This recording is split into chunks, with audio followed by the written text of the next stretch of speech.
Okay, good. All right, good morning. This is Senate Natural Resources and Energy, and it is Tuesday, April 7th, and I'm gonna keep talking. Go. Sure. Oh, and everything's gone. Great, okay. So we are starting with H778 this morning about dam safety, and we're joined by Representative Chapin. Welcome. Thank you for having me. I like Chapin, I represent East Montpelier and Middlesex, and I sit on the House Environment Committee. And I'm here to tell you a little bit about this bill that I helped co-sponsor. It really flows from a lot of work that has happened over the last 8 to 10 years in this building. So I'm going to give a little bit of background and explanation as to how we got to the bill. Very briefly explain what's in the bill. Yes, ma'am. Yeah. Thank you, Ruth. I mean, Senator.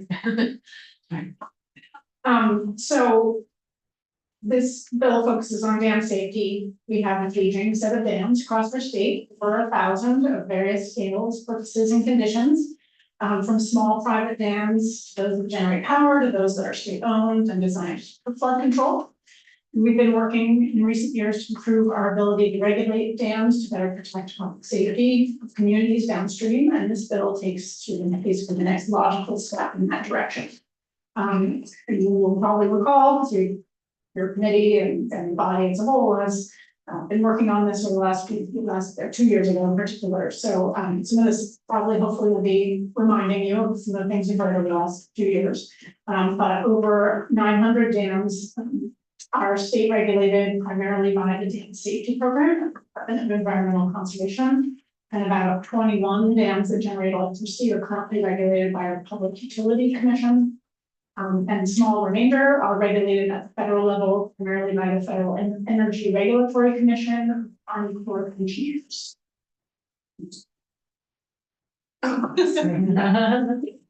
In 2018, we passed Act 161, which established a definition for dams and required the Department of Environmental Conservation to establish safety standards for the standards for the safety and regulation of dams. Required an inventory of dams and a hazard classification system to be developed, and to undertake rulemaking relating to standards for registration, siting, design, maintenance, and inspections, as well as emergency action plans. And the department has done significant work over the past 8 years to further develop the dam safety program and its regulatory structure. Some of that rulemaking is underway. It's expected to be completed at the end of this calendar year, is my understanding. I'm sure hear more about that from me. And then in 2024, we'll all remember a little bit better that we passed Act 121, the Flood Safety Act, which further addressed dam safety, particularly after flooding in 2023, made clear that there's a lot more work to be done. The act set up a process to transfer public safety jurisdiction of 21 electric generating dams regulated by the Public Utility Commission to the Dam Safety Program, or potentially to the FERC, centralizing all dam safety state regulations in one office that's staffed with engineers, and we also added several positions to that program. It restructured the dam safety revolving loan fund to support proactive repairs, not just emergency projects. And most important to develop for you today, it established a study committee on dam emergency operations planning. That was meant to recommend to us how to improve the regional emergency action planning for hazards from dam failure or the possibility of dam failure, and how to shift the responsibility for emergency planning from individual municipalities to more regional efforts and authorities. So the dam safety program did develop that classification system. I'm sure you'll hear more about this, but we have so I'll just explain briefly the classification system. Right now it's all up to speed. And Green will correct me, I'm sure, if I get anything wrong. So the classification system includes high hazard dams, significant hazard dams, and low hazard dams. High hazard dams are those with downstream population at risk of a probable loss of life if the dam were to fail. A significant high hazard dam is one in which there's probable economic or environmental impacts, like roads or bridges that would be damaged, but no probable loss of life. And a low hazard dam is not expected to cause significant impacts if the dam were to fail. So this bill focuses on the high hazard dams where there's probable loss of life. And we have at least 77 high hazard dams in Vermont, meaning they have at least one person at risk downstream. And 50 of those are state regulated by DEC. 22 of these have between 100 to 999 persons at risk, and 11 have 1,000 or more persons at risk. There is a graphic available in the study report that came out that you can look at that lists the actual dams in each of those situations. And just as a reminder to everyone in this room and the general public who will be listening, high hazard does not mean that there's high risk of dam failure. It does not consider the condition or the management of a dam. The failure of a high hazard dam is considered a low probability, high consequence event. And the dam safety program does site visits and develops risk assessments to identify dams that have risk of failure, provides guidance and improvements, offers financing for repairs as part of their role to regulate and oversee dam safety. That's really separate from what this bill is focused on today. So in 2025, that summer study committee from Act 121 met over the summer and fall on dam emergency operations planning. And it considered how the state could support municipalities to develop coordinated emergency operations plans for all municipalities below a high hazard dam. And you might ask, what's an emergency operations plan? You might vaguely remember emergency action plans and emergency operations plans. So there are two different kinds of plans. And again, probably hear more specific about this later. Action plans are developed by the dam owner and include information about the dam and the areas that would be inundated downstream if the dam were to fail, or if there was an emergency release of water to avoid a dam failure. And the action plans are now required of dam owners and are shared with municipalities downstream of the dam. Now that's different from emergency operations plans, which is the focus of this bill. Emergency operations plans are those that are really guidance for the downstream municipalities that would be impacted by such a failure or an emergency release. And these plans would really provide guidance and coordination for authorities and emergency responders. These plans naturally include how responders would notify and work to evacuate people at risk in inundation areas, but they are somewhat unique from existing emergency operations plans or other kinds of hazards in that municipalities and emergency responders in a release or failure from a dam, it creates a really large, fast-moving wave of water, pretty unique, that can flood many roadways and municipal buildings and cut off typically utilized evacuation routes. So this is and shelters and other municipal buildings, fire departments, but in other cases, they're expected to be available for evacuations and emergency response. So it really does warrant a very particular ability for many and many municipalities who are all needing the same backup support. So there really is a need for sort of looking sort of town by town, how they would respond and evacuate people, and different from how they would evacuate people from other kinds of hazards. This is like a need for really a regional approach with, while each town will still have its own plan, we really need to be regionally coordinated and consider the very specific kind of hazard that a dam failure or inundation emergency release can create. So this bill would require, the study committee did come out with a report, so you'll I'm sure hear from it and you have access to it. It identified a variety of challenges and several options to support municipalities for with these dam emergency operations plans, and recommended starting with a pilot project to develop 2 sets of emergency operations plans for the communities below 2 different state-owned high hazard dams. So this bill will do that. It sets up, it will require the Vermont Emergency Management, the division within the Department of Public Safety, to carry out a pilot project. They would oversee the project in collaboration with the Dam Safety Program team at DEC. The pilot project would undertake those 2 projects to set up emergency operations plans for municipalities below 2 different dams chosen for the pilot, and would really oversee that those are well coordinated at the regional level. And it's been proposed that pilot project would take probably 12 to 18 months to complete. The bill also, and just a little bit more detail on that, and I'm sure you'll hear a lot in the walkthrough. It is sort of anticipated that the regional planning commission might be an entity that would support the Vermont Emergency Management in coordinating and carrying out that pilot project, and in the future might be a critical entity to support other regions that might be looking at these. So it allows the EM to hire an outside contractor, including our RPC, to undertake the pilot project. And the bill has lots of detail on what should be included. The bill also clarifies that the governor and the state director of emergency management are authorized to order evacuations when there's a dam failure or imminent risk of a dam failure, because there was some difference of opinion apparently about whether this is clear in statute. So some people thought maybe it would really the municipality have to be the one to order those to make that call. And this bill articulates that the governor and VEM also have that. For the subsidy. I think it matters. I think that I don't remember. I believe that our legal counsel, Michael Grady, was involved in those conversations, just trying to understand who had what opinion, and nobody really seemed to be concerned if the governor had that authority. It just wasn't clear in statute for everyone. So there's some difference in opinion. So this is really clarifying what people generally already agree should be the case, that the governor and the director of emergency management have that authority.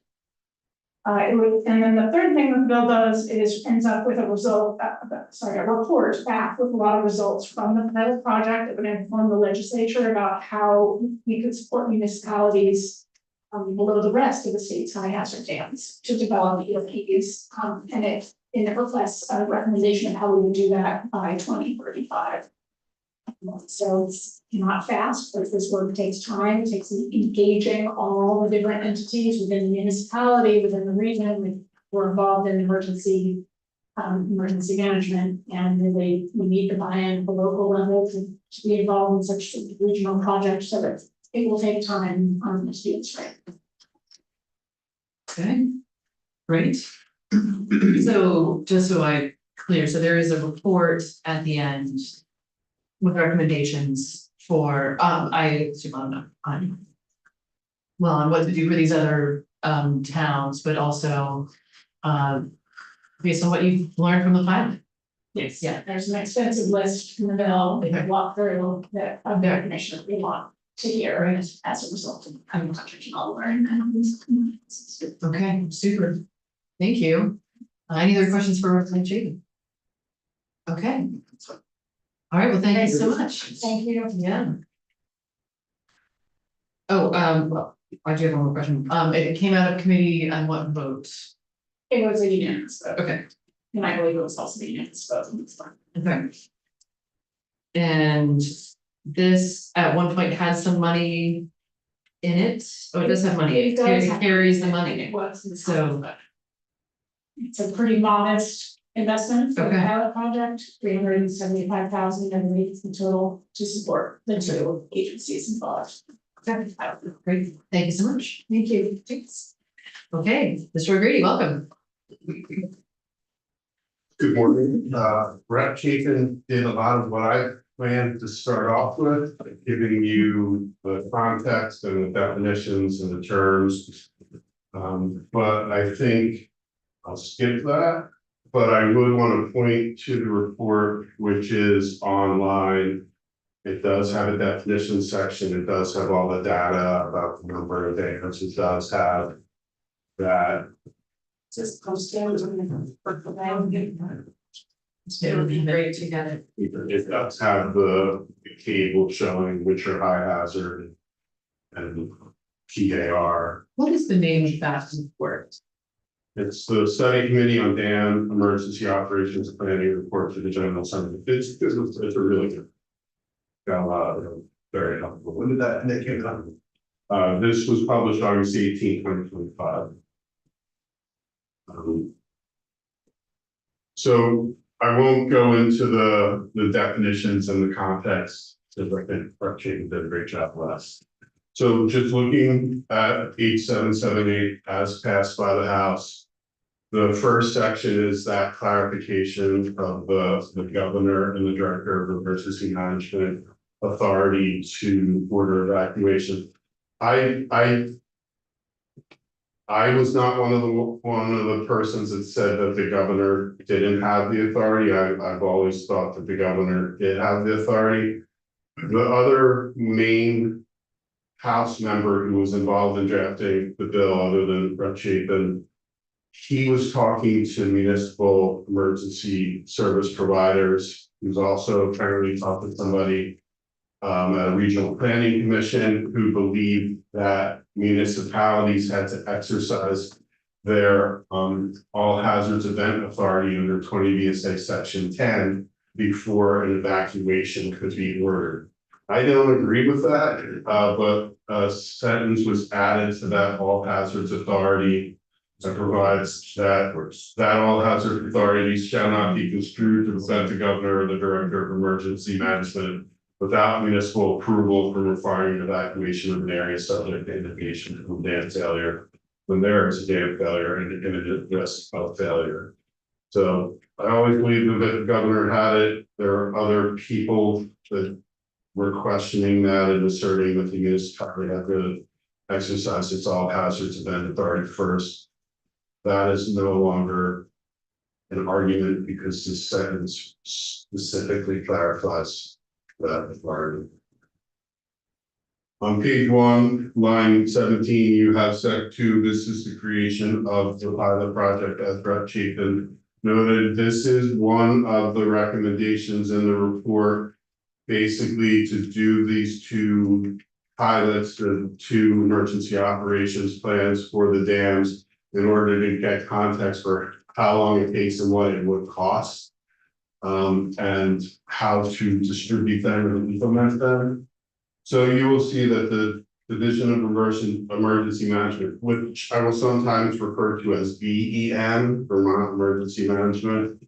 So VEM, in coordination with the Department of Environmental Conservation, DEC, conducts a pilot project under which VEM develops a set of emergency operations plans. It's a set, because you need a plan for each municipality that's in that inundation zone. And so there are different specifics for each of those municipalities in the inundation zone. So it's a set of EOPs. And it's going to be for 2 state-owned dams that have been classified as high hazard potential. Again, those dams where if they fail, that there's probable loss of life. One shall have a population at risk of 1,000 or more persons, and the other shall have a population at risk of between 100 and 1,000 persons. Each municipality in the inundation zone will get a copy of the EOPs. In preparing EOPs, you're now on page 2, line 7 through 16. VEM or its contractor shall coordinate with and collect input from all of those interested expert entities that are stakeholders in emergency management and the management of dams.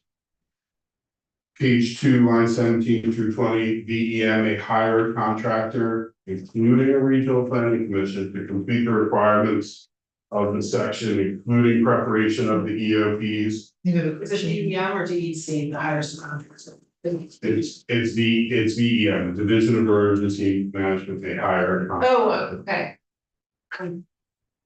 Sorry, Did I say? you said, well, you division, Vermont emergency, forget it, Okay. my brain. And All right. I was thinking department, so anyway. Go ahead. On page 3, there's the list of what each EOP shall have, or how it will be completed. It shall be coordinated with each dam's emergency action plan, so what the dam owner produces, which shall utilize each dam's emergency action plan inundation maps. It will identify evacuations and evacuation routes based on possible inundation scenarios, including how to evacuate vulnerable populations. It will identify where individuals shall evacuate to. It shall engage facilities that house vulnerable populations such as schools and senior living communities in the plan development. It will plan for the use of mutual aids, municipalities, and other governmental entities helping each other. And shall coordinate that use. It will address how to implement the use of pre-event communication, such as early warning systems.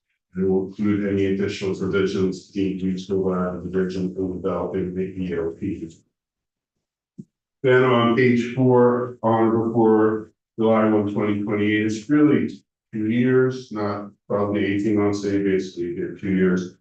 To report back to you the results of the pilot, copies of the EOPs for the 2 dams, a summary of the process that was used to develop the EOPs, including whether the division did them themselves or contracted for it. A summary of how the division coordinated with municipal officials and other interested parties the cost of the EOPs, a summary of any early warning and communication systems municipalities may use to communicate, recommendations or requests for evacuation, the scope and timeline and budget for the division to develop an EOP template or templates and training for municipalities. And then page 5 is part of the report. This is going into the future how to do EOPs. The report will recommend how EOP should be completed for all state or federal dams in Vermont that are high hazard potential dams and that have a population of risk of 100 or more persons, including whether and how to prioritize completion of those EOPs, whether the Division of Emergency Management can complete a contract for them, their completion by 2035, whether the division can complete an EOP for a federal dam. I don't think they can, because federal jurisdiction is usually preemptive of state regulation of federal dams. Page 5, line 15, what it will cost for the division to complete the EOPs for dams with population at risk of 100 or more, and what it would cost for the division to contract with a qualified consultant to complete the EOPs. So recommend how EOP should be completed for high hazard dams with a population at risk of fewer than 100 persons. Recommend a funding source that the division or individual municipalities can access to complete EOPs. Recommend how to best educate municipalities, regional planning commissions, and emergency service providers about the need for and importance of EOPs. Recommend whether and how an EOP should identify structures where persons would reasonably be expected to occupy, and have a geotag those structures for purposes of inclusion of the Vermont alert system, and then recommend how often the division, regional planning commissions, or municipalities should conduct practice emergency response for the EOPs, and ultimately for all EOPs prepared for dams in the state. Then you get the appropriations. This, number 5. Structures that persons would reasonably be expected to occupy. So that is moving beyond homes. It is. It could be a business, a bar. Yes. There were members of the House that were interested in being able for emergency responders to be able to identify where they need to go if there is a failure. Don't spend time responding to structures where people are not reasonably expected to be. Identify where the need is, identify where the resources should be prioritized, and that's what they're going to do. Okay. Here. But it's also being added to the alert system so that, you know, potentially somebody that's in a structure could be part of the alert system that could receive an alert of failure, etc. So if you run, oh my gosh, Sugar split. a business, you might be added to it because your business is in the. Yeah, and it's a recommendation, Okay. you know, if it initiated as a requirement that the EOP had this, but there was concerns about whether it can be done, how it's done. Yeah. And a geotag, whether you can, Right. you know, require somebody to geotag their building. Yeah. Yeah, okay. And then page 6, line 15, this is the appropriation 250 to the Division of Emergency Management in fiscal year 2027. To complete section 2, the creation of those EOPs, and then 125 to DEC for their role in consulting with the division in the preparation of the EOPs and the submission of the report. then that takes effect on pets. Okay. That was a lot. I don't think I have any questions. Yes. So that funding, typically, like, I was an emergency management coordinator from the municipality. The money doesn't get down to the municipal level if they have something required, so. To allocate that to be at the state level, is there any possibility of grants to get down to municipalities? So they have, because it's mostly volunteer. Or the town manager ends up being the dog catcher and the health officer and the emergency management coordinator. Well, that question is actually how this, at least one of the sponsors got involved in this issue. Because they lived in a town where there was, during the flooding, there was potential dam failure, and municipality felt like the responsibility was on them. There were things like their equipment and how to respond.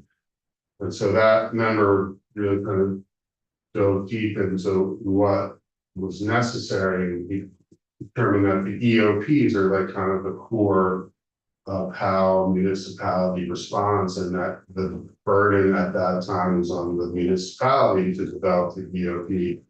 And there's obviously varied capacities of equipment and personnel from town to town, and that's why he was involved in getting Act 121 study, and why he wants more of a uniform standard so that every municipality is operating off of a common level. And then once you have that, I think he's going to revisit the funding at the municipal level for things. Because equipment needs to be refreshed or, replaced. And do you need things in some places like an early warning system? One of the members of the House is very, very interested in having sirens. Why wouldn't every dam have a siren? Well, maybe there isn't a PAR, of need if there's a dam failure for a siren. So maybe you don't need it for every day, or Sorry, PAR. persons at risk, Oh, relation at risk. Yeah, I have one in my district that I actually work with the coordinator, so I know that they have an alarm system set up. Yeah. I wonder if that is the kind of thing that could come out in the report. I mean, they're already gonna be making recommendations about funding sources, and so thinking about future, this is just a pilot for now. And so thinking about for the future moving forward, what are the sources of money that could, Right, I think they're doing it. I mean, this report, again, it's a really good report. Its recommendation is to do the pilot so that you have context for how long it takes, what it's gonna require, what it's gonna cost, and how to plan for doing that for qualify as a dams. and we have that posted now. So, Yeah, it's on the legislative website. On our page. thank you. Super. Ben Thanks. responsible for that work. I can work on it. Thank you. that problem is still listed as in emergency management. Report I was referring to. Yeah, it was an integrated team. It was dam safety personnel, BEM personnel, that we had representation from local emergency management folks on the committee. Well, I'd love to invite you up to come tell us your thoughts on this. Welcome. Thank you.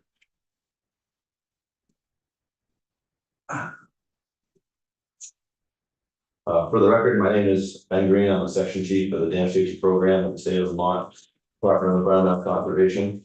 Here to talk about H778. I think we left, but I'd like to thank Rep. Chapman for allowing us to provide input on the development of this bill. So we've seen there was earlier versions of this. We've provided input that was largely taken, so we're thankful for her for that ability. The bill now really focuses on the pilot project, which we feel is a really wise starting point. There's a recommendation of that emergency operation plan report that's been discussed. And really wise spot to start.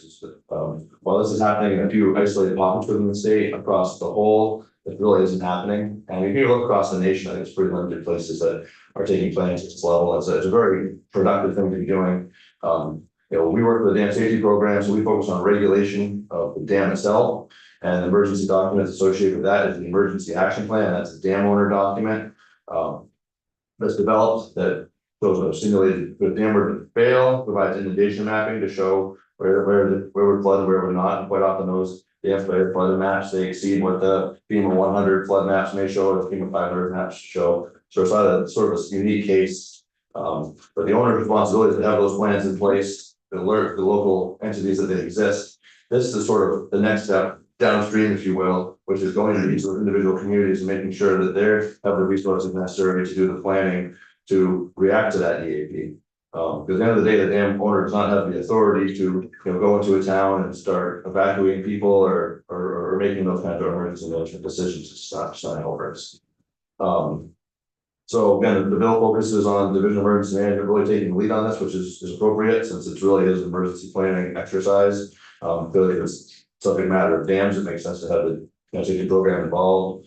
Developing EOPs on 2 state-owned dams we feel is wise, because it allows the process to hopefully be fairly efficient. And since we the state, we own the dams, we can take the time to kind of dig into these things without interrupting a non-state dam owner's operations. And then sort of figure out how to best do this and then apply it outside hopefully taking, get this pilot, understand how to better do this and then apply it on a much wider variety of dams. One of the dams that's recommended for being in the study is one with a population at risk of 1,000 or more. Again, population at risk is just an estimate of the number of people that would be located within a flood inundation zone. Not to be confused with loss of life. Population at risk could be something as simple as, the water is this deep where someone may be impacted all the way up to potential loss of life. But that's why those numbers are quite high. Usually potential loss of life is a significantly smaller number. But one of the recommendations is a population risk of 1,000 or more. If you look at our state inventory, there's only 3 state-owned dams that meet that criteria. That's our 3 flood control dams, Waterbury, Wrightsville, and East Barry. Taking Wrightsville is a good example, just up the road here. That inundation map extends through 17 downstream communities. So an emergency operation plan set for that dam would be 17 separate emergency operation plans that are separate yet still coordinated amongst themselves. Basically from here all the way to Lake Champlain. Yes, sir. Could you just slow down? You're speaking really fast. Oh. My apologies. So the exercise of developing EOPs for a dam with a population risk over 1,000 is a pretty substantial undertaking because it does require communicating and interacting extensively with 17 separate communities and still making sure that those communities are interacting with amongst themselves so they're not going after the same limited resources to react to these kinds of events. So to anticipate one of those 3 dams would be one of the 3 selected for that. And we think that makes sense because DEC is the owner representative for those 3 dams. So it makes a lot of sense. For the next batch, it recommends a dam with a population at risk between 100 and 1,000.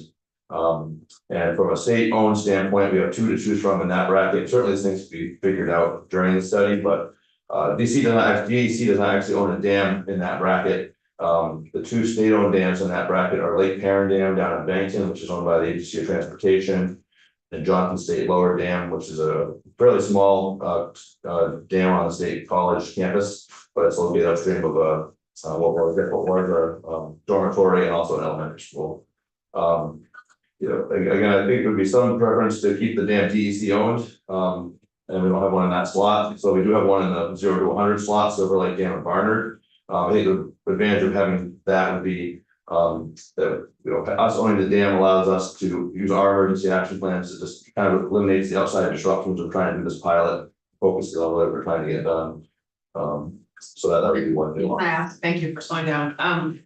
So are you concerned that the 2 that are in the 100 to 1,000 are not owned by DEC? Are you? I think we could work through that, but I think it'd be preferable to have them owned by DEC just because it's a pilot study. We're going to be stepping through this process, trying to test things out and figure out what works, and to kind of drag a dam owner that's not That's, we'll have a defined process, so I feel like we're gonna be dragging another dam owner kind of through a process that. Yeah, It might be time consuming for them, and then that's a little unfortunate. I mean, it's just the 100 to 1,000 range makes sense, just we don't have a dam in that, yeah, in that. and that the, range. it's Lake Perrin and is it Johnson State? Johnson State. Okay. Are the two that state owned dams that are in that range. This is sort of a nuanced thing. This should probably be figured out once the thing gets rolling. It's good. Could actually ironically make a case that it's a good idea to use one of those dams, because that's one of the things we're gonna have to know how to do. Just work with us So, the dam owners. yeah. So, but I understand your point. And I was also gonna ask, why does it matter that much whether the dam is owned or the dam is owned by, because it's really about what happens if there's a failure. It's gonna integrate very heavily with emergency action plan, so the dam owner is gonna be involved. And probably meeting with all of the downstream communities as part of the team to explain the EAP, explain how the inundation maps work. And be part of the, while they're not gonna be part of the emergency planning discussion and decision making, they're gonna be part of presenting a lot of the information of what's that information, so that documents developed. I'm not doing this to be honest, because I really want to understand why would they be involved in that? Because they're the owner of the emergency action plan, they're the owner of the inundation maps. If there's back and forth that needs to happen in regards to the inundation maps, how to read the maps, what the results are. If there needs to be a additional run fade, all those things are dam owner responsibility tasks. While it's not appropriate for dam owners to be responsible for developing the DOPs, they do need to have a level of involvement. Because they are the owner of the asset that's creating the hazard. That part I got. Well, and just to also follow up, so did I hear that, for example, Lake Perrin is owned by AOT?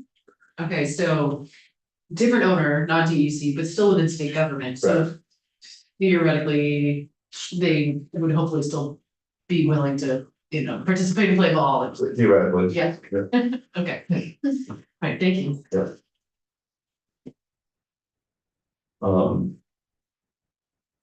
We think the dates proposed in the bill are reasonable. We necessarily have to focus on completing our technical standard rules, which are due to go over L part this fall. And that's really our main priority. So the way the dates work for this work, we feel like give us the opportunity to complete that initiative and then be able to participate in this initiative in a reasonable way.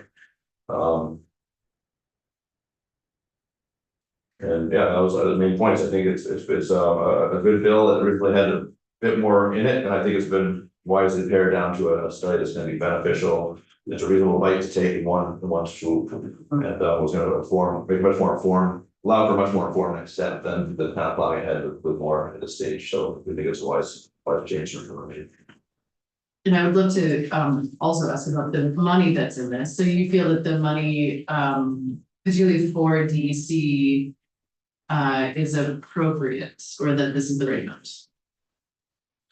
Yeah, I think, Or maybe you can't comment on that. yeah, I don't entirely comment on that. Okay, that's fine.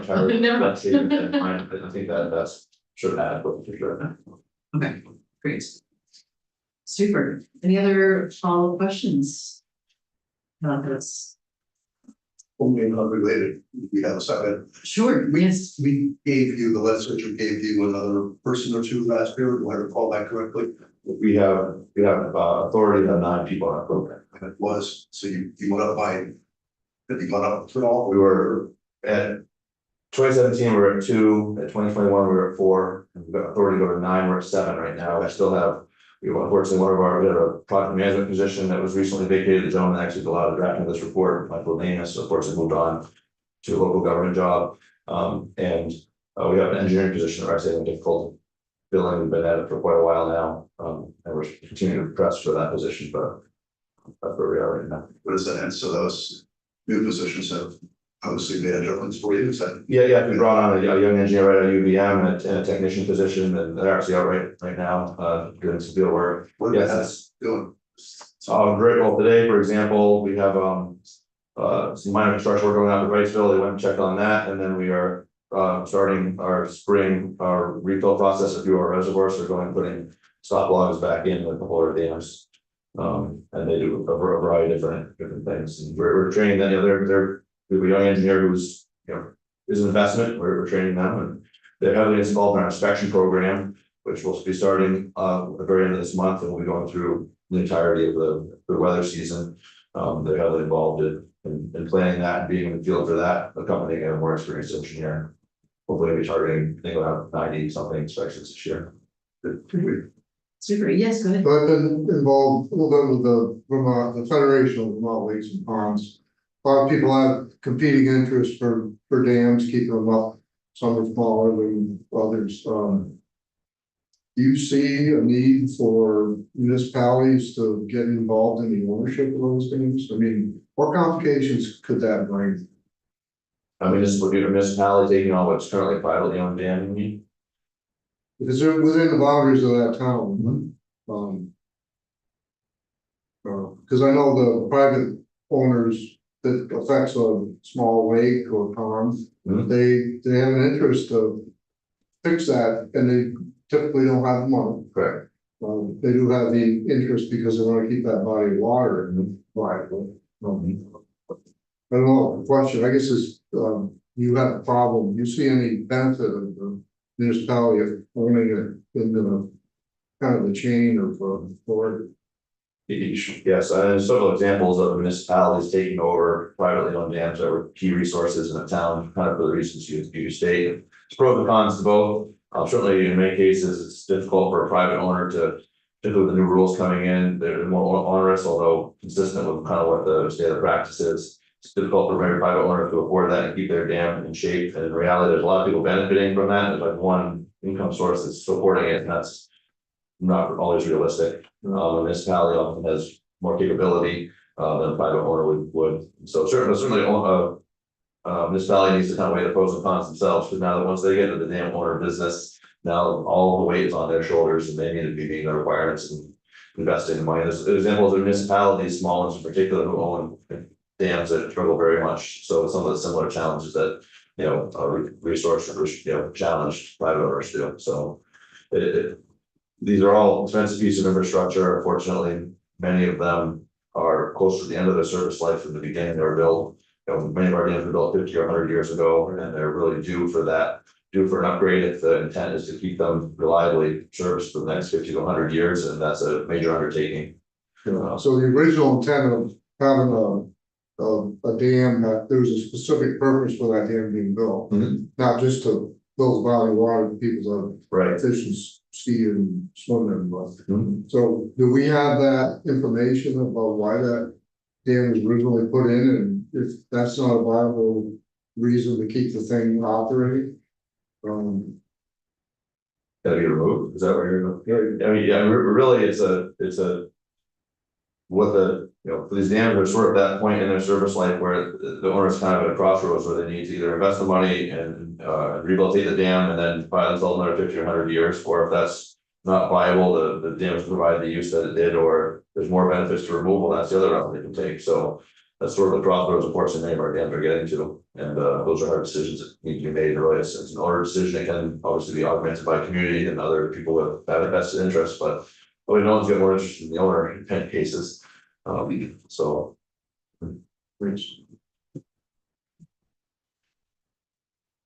Thank you. Thank you. So grateful for this and all the work that you're doing, and just really grateful to pass along our gratitude to everyone on your team. Thank you very much. Yes, thank you. Thank you. Okay, and let's see. Okay. Interesting.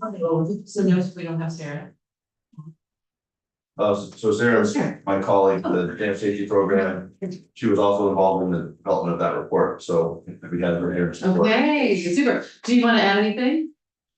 Okay, no worries. Okay, super. Well, welcome. Thanks for being. Great. So we are running ahead of schedule, which is fabulous. Any thoughts or questions on 778 at this point? Are we gonna hear from the Check my list. That's. Vermont Emergency Management Division of Vermont? Would it be?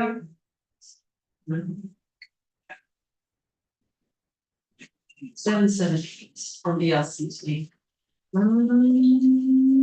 Just thinking the basis. So it doesn't look like, oh, we did invite Eric Moran. He can't come. Oh, he couldn't come today. No. Okay.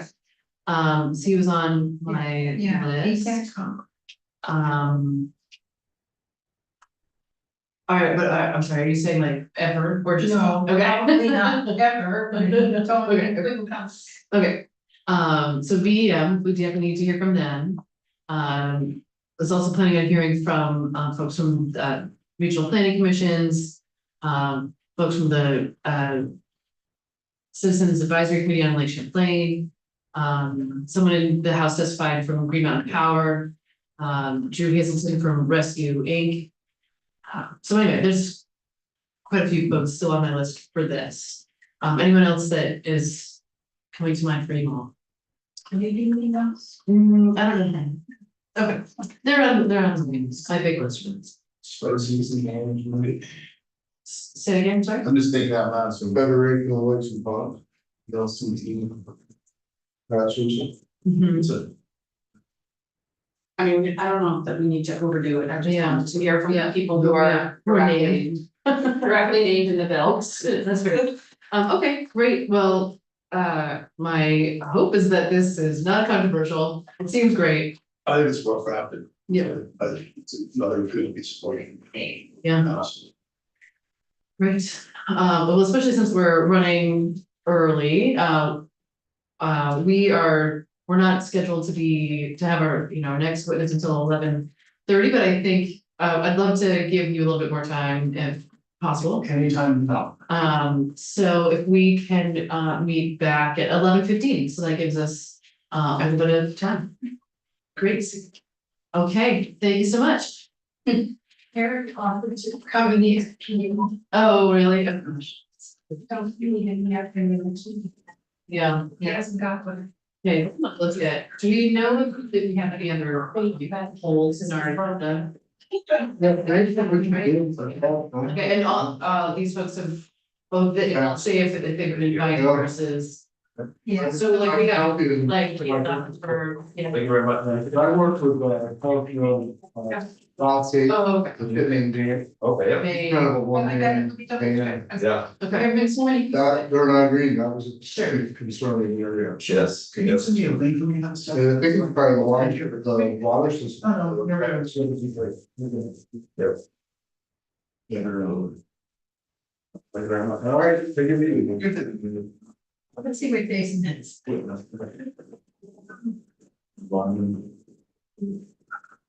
That's so great.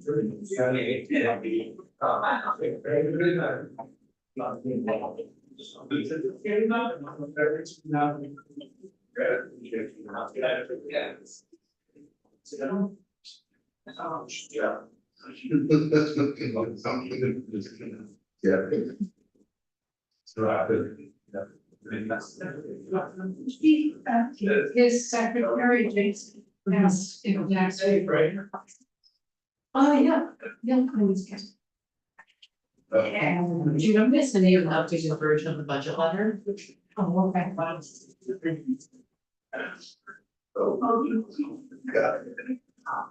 Yeah, so, you know, it's Right. you know. I think live in some of the bars.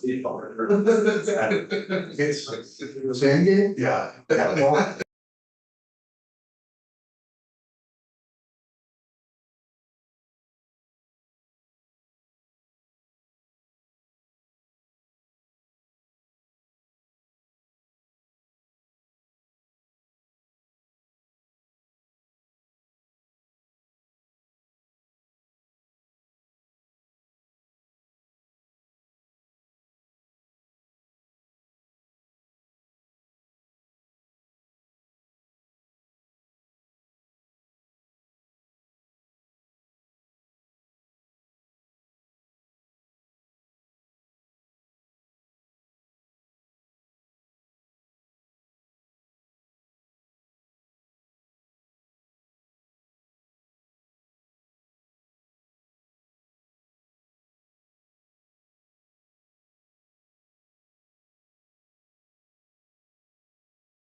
Here you go. Okay, all right, good morning. This is Senate National Resources and Energy, coming back from a break, and we are going to be chatting about budgetary issues, budget-related things. So I'm gonna turn it over to Mr. Carpenter. Welcome. Morning, thank you, Madam Chair. For the record, Chair Department Relation and Planning Committee here to talk about the budget. Thank you for the extra time, but I'll still be on the briefer side because I know there's some folks behind me who probably like some time as well.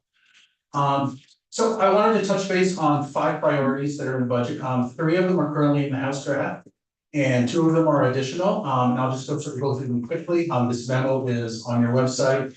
If you have more questions about some of them, I can certainly provide it. Some you are familiar with already. Can I Yes. interrupt you briefly? So I did create an updated version of the budget letter. So there's just, again, there's no intended you know, yeah, exactly. No, I'm not trying to imply any decisions yet, but just trying to capture the scope. So fill things a little bit more completely in here. That's great. Thank you. Yeah, I Yes, was go gonna ahead. interrupt, sorry, Jared, to take your time, but I wanna introduce 3 of my constituents. All right. They're from Mary Hogan School, and they are the junior Iron Chef, half of the junior Iron Chef championship team. So there's. Well, that's so exciting. They're 5th graders, they were the youngest team and they won. Oh my gosh, congratulations. That's very cool. What town is Mary Hogan School in? Middlebury. It's in Middlebury. Yeah, so Nice. they were upstairs in the cafeteria, so I brought them down to see what it's like to be in a Yes. committee room. They can cook. Yeah. Nice. Risotto and maple cream, and what was the last?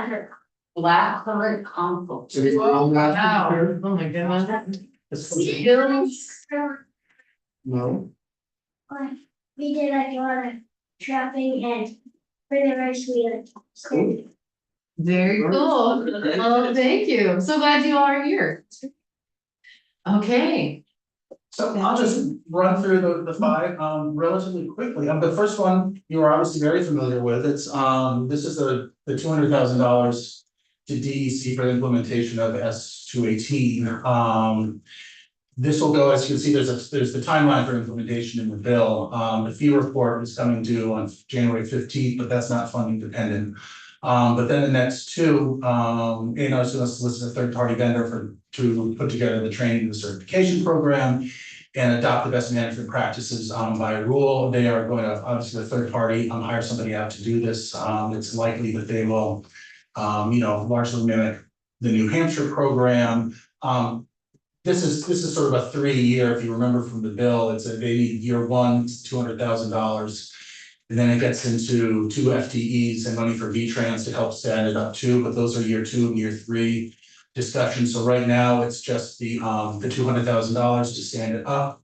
Then once it gets to the fee report, which will come back next year, and it'll be down the hall. Hopefully the fee will help offset some of this as well. So we're not looking at hopefully as much long-term funding, it's just sort of the initial to get it going. Number 2, I think you discussed this a little bit last time you talked about the budget. In the House bill, there's $300,000 in base funding for 2 FTEs for the DEC Rivers program. If you recall, under Act 121, the Flood Safety Act, there was enough, they needed an additional capacity in order to implement it. So the FY25 budget authorized 15 positions within DEC, within the Office of Water Programs, but only had funding for 11 of them. They provided $1.62 million, which is mathematically a little less than the 11 FTEs. They are behind, Rivers program is behind in implementation all across the board. This extra staff would be very helpful, also very helpful if when we get additional flooding, which of course takes the staff out into the field. Your support for this would be great, and again, it's already in the budget. This is a new one for y'all as well, but something you were familiar with. So as you recall, the Act 67 has a CAFO stakeholder working group for the implementation of the CAFO permitting at A&R. The stakeholder groups discussions were with ourselves, the environmental advocates and the group of farmers and technical service providers, others were they're very productive, especially when the agencies were out. And we were able to sort of talk through the implementation of the CAFO program and the shift from AFM to ANR over the course of the next couple of years. From those conversations, there was a request by the farmers that we wholeheartedly support. What was to keep the CAFO working group going? So we'll start meeting quarterly in the fall, and just regular check-ins to talk about the implementation process, what's working, what isn't, where we can make tweaks along the way, keep the communication lines open all the way through. The second was a request from the farmers, which makes sense, was to hire a third-party consultant to look at the current inspection program at both ANR and AAFM and to create a new inspection program. There are some concerns expressed by some of the farmers that the inspection process was from AFM and from ANR, both agencies, was inconsistent from person to person. They're looking for different things. They were frustrated that there wasn't, and I hope I'm representing this accurately, that there was frustration that they didn't have consistency in the program. So the thought is $125,000 to DEC to hire a third party to come in, look at the inspection program, and then conduct training for both agencies, so everybody is trained from the same page, so to speak.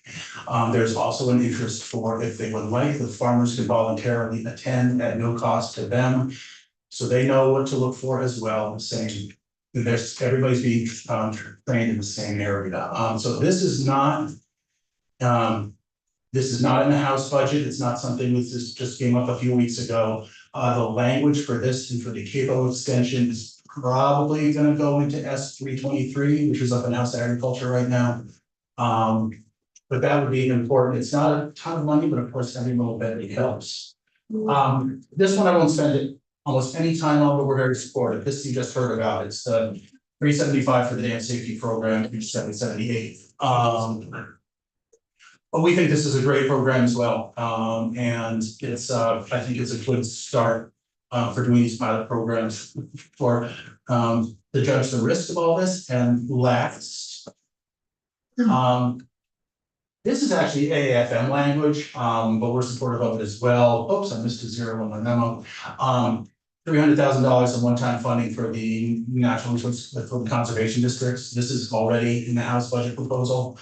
The reason we bring it up is conservation districts do a lot of water quality programs that go towards reaching our goals for the TNBLs. This allows them to have extra capacity, extra grant programs, get out and work and do more of these clean water projects and programs. So we're very supportive of this as well. So those are the 5 points very quickly, and I'll go all the way back to the top and all this. Okay, thank you. I appreciate that concise rundown.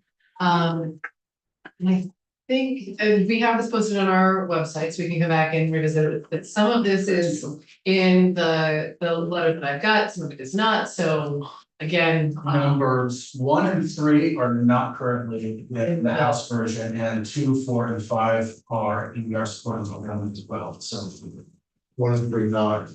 2, 4, 5. yeah, so 1 is the chloride, yes, 218 funding. And number 3 is the funding for the consultants for the training programs for CAFO inspectors.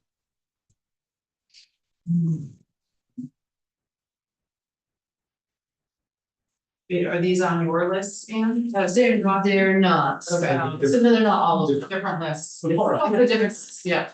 The chloride is on here. Yeah, so this memo is it's up under my name, it's up on the website. I think I've got one. Number 12, I that's one. just added number 4. And I do have 5 in there. So solve these last 2 weeks. Yeah. Yeah.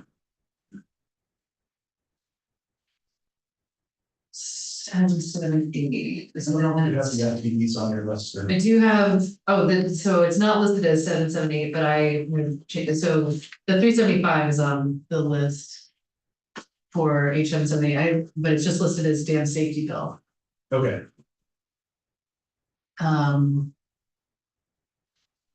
I did not have the KFO thing in there. That is brand shiny new, Yeah. not too long ago. Okay. And did you say that that one is supposed to be in a bill? Yeah, we're gonna put, so there's two parts to the language. One is the extension of the CAPO stakeholder group. That is going to be. It's almost identical language to what was in 67 last year, and that in the third party inspector, we are going to. I think the thought is to put them into 323, which is the miscellaneous AFM bill, that you looked at some of the. Oh, it's got all the municipal regulation back over side too, so they're not. Figured that would be a good home. And. But the money is not anywhere. The money is not anywhere, since the budget is down here Are you going into Senate Ag to talk to them about it as well? at some point. They're working on representatives, I'm also on the state. So we'll be going, but I think they're gonna discuss some of the CAPO discussion tomorrow morning, but I won't be. But yes, the call. The numbers. Okay. I think probably, the report should be out in 2 or 3 weeks, so I think that'll give us to talk to. Well, this committee and everybody through the report and the timeline and everything that's stakeholder to. Work on. Okay, sorry, Nate? Okay, any questions at this point? Okay, super, thank you so much. Thank you so much for the time, I Yes. really appreciate it. Yeah, absolutely. Okay, and we do have, Rec, oh my gosh, I forgot your last name. Right, okay. No. Oh, no, okay, That's it. welcome, from Third Learner, Yes, welcome. So it's not on our agenda otherwise, but we do have a letter from them posted on our website. But we'd love to get an update and hear about Third Learner. great, Yes, yes. great. Well, thank you for the invitation, Chair Watson, to be back. It's nice to see everyone. I will say that I'm disappointed our younger guest just left because there's an opportunity for recruitment that take advantage of. So I am here to talk about serve, learn, earn and answer questions that people might have. Just to jog our memories from the testimony that we provided last year. Serve, learn, earn is a workforce development coalition that really accomplishes multiple things.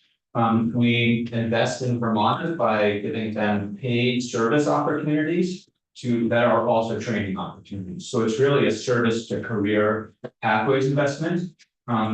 It's also a strategy to support Vermont ecosystems, the natural resources that we all care so much about, in a variety of different ways. There's a working lands piece, in terms of forestry, in terms of agriculture, in terms of water quality. There's an outdoor recreation focus, the trails and the work that we do in Vermont State Parks, as well as with the US Forest Service. And then there's an energy conservation piece in terms of the HVAC and weatherization programs that resource in Vermont women in particular offer. And all of this, I think, is really an important strategy to invest in Vermont's economy. We know that there's a labor shortage in Vermont, and one of the things that Serve, Learn, Earn does is it helps people who might not otherwise have access to these training programs come into our organizations, often move through our organizations. And then when they graduate, they're really ready to be fantastic employees.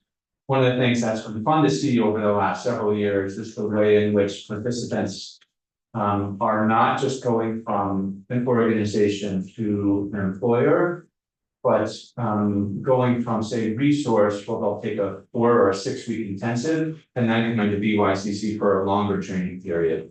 And I think and then going to work for an employer. And I think one of the things that this shows is the way in which the Serve and Earn partners have been nimble and gotten better at creating programs together. When we first started, we were really doing what we think of as parallel play, 4 organizations, 4 different sets of programs that were not necessarily integrated. One of the really philosophical tenets that brought us together was that we see Vermont as a place that's program rich, but systems poor. And we really wanted to be thinking about what's a coherent, comprehensive way in which Vermont can be investing in training programs.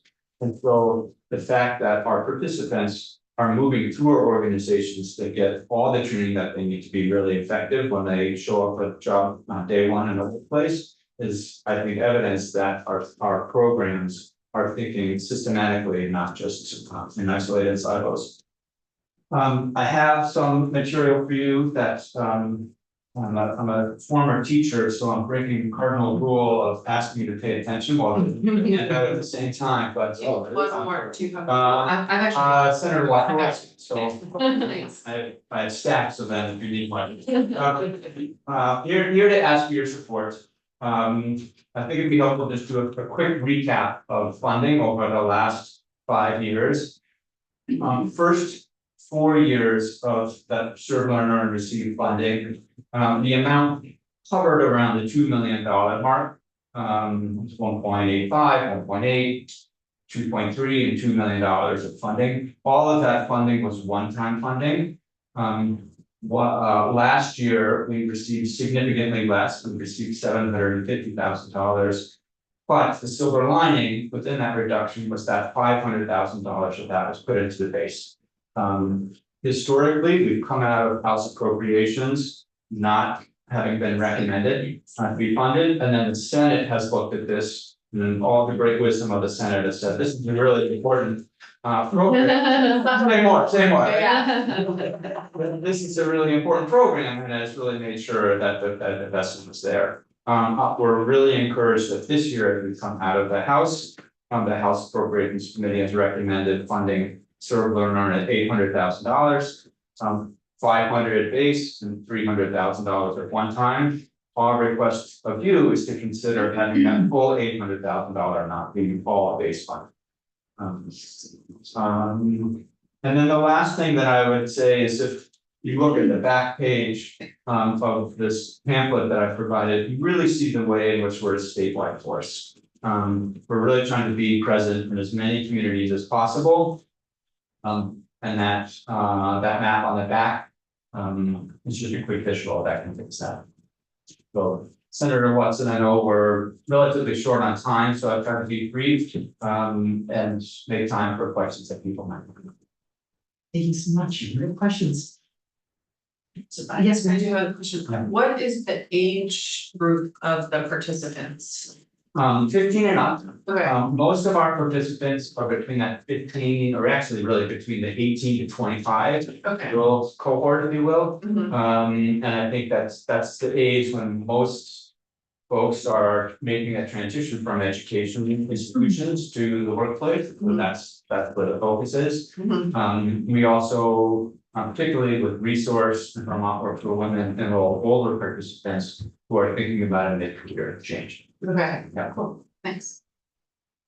okay, and so just to make sure that I've got it, Mhm.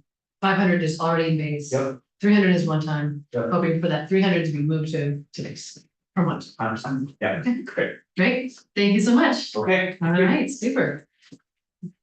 Okay. Great. Okay, and so next, I don't know if Maddie is here, she should be here in a minute, but maybe Denise could just. okay. Let's go to Denise. Or yes, welcome. Hello there. Ellen, yes, I'm sorry. It's all right. Yeah. Good. So for the record, my name is Ellen Kaler. I'm the executive director of the Vermont Sustainable Jobs Fund based here in Montpelier. I'm gonna do what Rec did and pass this out and hand out while I'm talking so that be distracted. So I'm here actually today representing the Working Lands Coalition. The Vermont Sustainable Jobs Fund is a member of the Working Lands Coalition. So I'm speaking on behalf of trying to support more funding going to the Working Lands Enterprise Fund. The Working Lands Coalition exists solely for the purpose of advocating every year for funding support for the Working Lands Enterprise Fund, which, as you probably all know, was created in 2012 by an act of the legislature and is funded through state funds every year. Each year, there's an appropriation that is made. This past year, while our request to the governor was to add $5 million to the governor's recommended budget, 1.5 in base. 1.5 million in base and 3.5 in one-time funds. The governor level funded at $1 million. That was passed, that level was passed by the House. The Working Lands Coalition has been advocating to try to increase the amount of funding up from that level funding from 1 million to 5 million. At the very least, it would be so fantastic if we could at least get 500,000 more to the base to get to 1.5 million. We recognize that funding is really tight. You all have very tough choices to make. I will say that in these tough times, it's really important to be working on backfilling and on providing relief and meeting immediate needs. But I would argue it's also really important to be investing in our future. And what the Working Lands Enterprise Fund funds are businesses in the farm, food, and forest industries who are in our rural communities, who are contributing to rural economic development, rural jobs, and are, in the case of our farmers and food businesses, literally feeding us.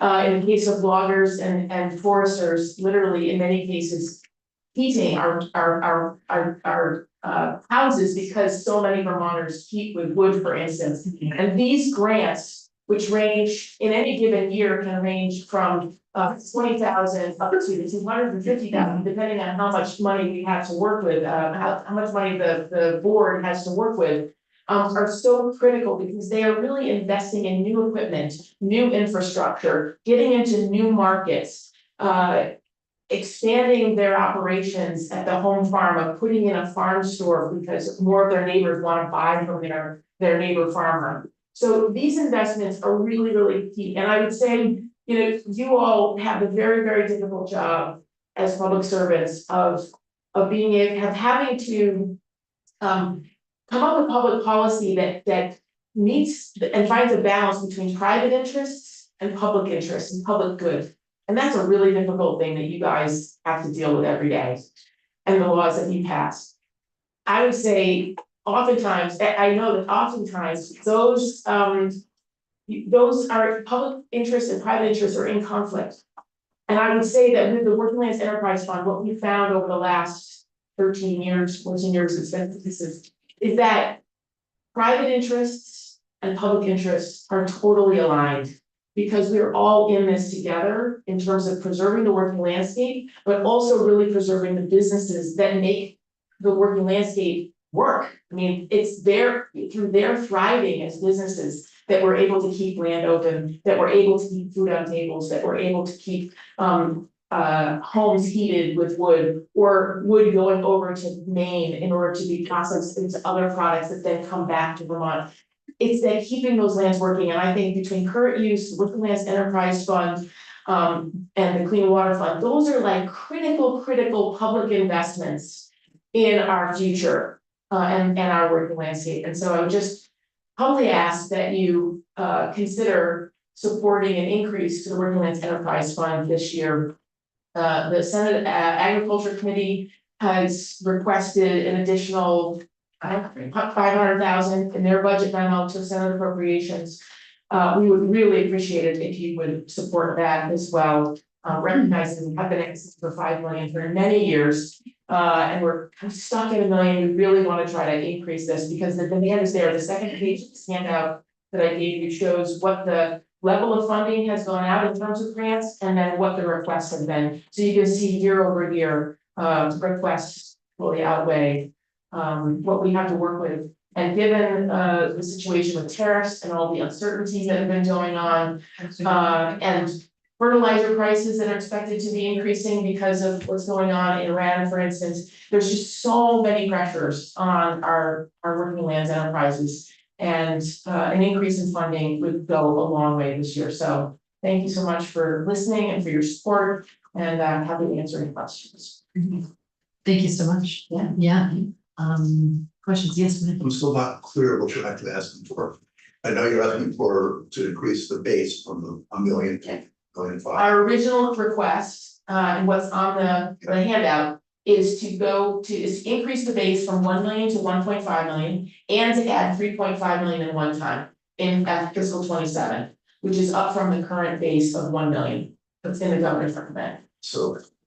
So for 1 million, how much total funding did you get last year? 1 million. Okay, There's level funded in the governor's recommend and level funded in the house. okay, but you're asking for, to go from 1 million last year to 5 million? Correct. Okay, And if I can also just clarify, so the 3.5 million is not in the house's version, Correct. one time, okay. Nor is the extra 500,000 in base. They level funded at 1 million. At the very least, you're asking for 500,000 for a base. I got it. Yes. If you wanna go for gusto and go for the whole 5, please. It will be put to very, very good use in our rural communities. Okay, super. Any other questions? Great, thank you so much. Really appreciate it. Yes. Okay. All right, and so we're gonna move to Ms. Kemper.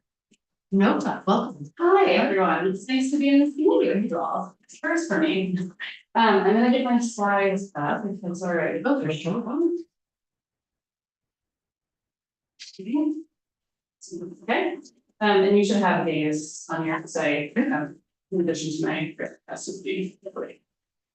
Thanks so much for having me. It's nice to meet you all. For the record, my name is Maddie Kemper. I'm the Policy and Organizing Director at the Northeast Organic Farming Association of Vermont.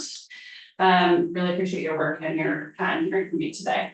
I'm here to speak with you about the need to appropriate funding in the FY27 budget for the Farm and Forestry Operations Security Special Fund created by Act 78. I really want to particularly thank you, Senator Hardy, for introducing this bill S60 last session, and thank each of you on the committee for your votes in support of the bill as it moves through the legislature. As a reminder, this fund will provide rapid response relief payments to farmers and loggers impacted by extreme weather, and it will be administered by the Agency of Agriculture, Food and Markets in collaboration with the Review Board. Immediately following the second year of catastrophic flooding in 2024, NOFA Vermont began working closely with a broad and diverse group of farming and food security organizations to develop and advocate for this legislation, which we believe is essential to the future of Vermont's rural economies, our collective food security, and our state's climate resiliency. We are thrilled that the bill was passed with unanimous support by both the House and Senate and was signed into law by Governor Scott on March 26th. However, without funding in the budget this year, the Agency of Agriculture will not be able to roll out the program to be ready for an emergency. Based on the formula in the bill and the data available, we are requesting an appropriation of $15.6 million in FY 2027 to support the fund's implementation. This chart shows that over the last 3 years, Vermont's Department of Forest, Parks and Rec and the Agency of Agriculture, Food and Markets have gathered data on the economic impacts to farms and forestry operations from floods, untimely freeze events, and last year's historic drought. Altogether, these events have resulted in just over $94 million in reported losses from 2023 to 2024. These are real losses that our working men's businesses are facing year after year from climate change induced weather events. These losses were reported to the state in survey responses or as part of applications for PGAT funding. Also, as you all know, Vermont's farms, excuse me, I have a little bit more on this. Unfortunately, we know that climate change and extreme weather conditions are here to stay, but so are working lands businesses. As operations that depend on the land and that are most consistently and directly impacted by weather events, farmers and loggers need state-based, rapidly available financial support to recover when they inevitably experience losses. As you might remember, the House added language to the bill that says the agency can't stand up the program unless there's an appropriation. The Senate Agriculture Committee has already included a recommendation of $1 million for FY27 in their budget letter to the Senate Appropriations Committee. This amount would be enough to allow the agency to implement the fund and be prepared to provide some relief for farmers and loggers in the year ahead. Here is where I was going. Investing in the viability of Vermont's working lands businesses is an investment in significant economic activity in our state, as I presume you also just heard from Ellen. In 2022, the state of Vermont, the sale of Vermont farm products alone totaled just over $1 billion, and that $1 billion in farm gate sales was the foundation for an additional $11.5 billion in total economic output across the food system. Ensuring our farms can rebound when extreme weather hits is one thing we can do to protect not only the heart and culture of our state, but to undergird a substantial economic engine that creates jobs, supports tourism, circulates dollars in our local economies, and inspires young people to move here or to stay and make their living on the land. Thankfully, the state understands that protecting Vermont's working landscape and supporting those businesses' ability to recover from extreme weather impacts is key to our climate resilience as well. The latest update to Vermont's climate action plan released last year specifically calls for the creation of a dedicated climate impact recovery fund for farms and forestry operations as one important part of ensuring they can effectively and viably recover from climate-induced disasters. So, I told her, Also the green lights flashing, but that's confusing. I'll leave up here so we can get this. Yeah. I apologize. That's confusing. Right, or no, your bell's not going on. Yeah. Okay. Please. Okay. You're supposed to be some kids that look. Yeah. They're definitely. All right, similarly, Department of Forestry Operations Security Special Fund is included as a tier 1, meaning high urgency and high readiness action in the state's resilience implementation strategy released in September of last year. And there are links on each of these slides to those particular places in the plans.